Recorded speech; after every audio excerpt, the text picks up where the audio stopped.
पाकिस्तान में सबसे ज्यादा खाई जाने वाली डिश कौन सी है?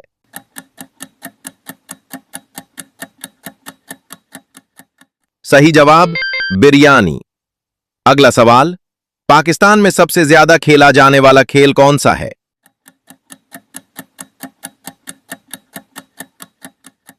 सही जवाब क्रिकेट।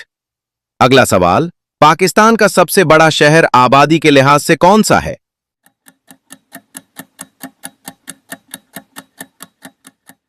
अपनी जहानत से इसका जवाब कमेंट सेक्शन में दें। अगला सवाल, पाकिस्तान में नमक की सबसे बड़ी कान कहां है?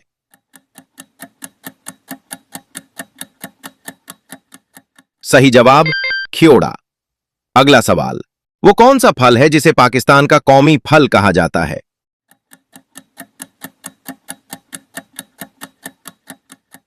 सही जवाब आम।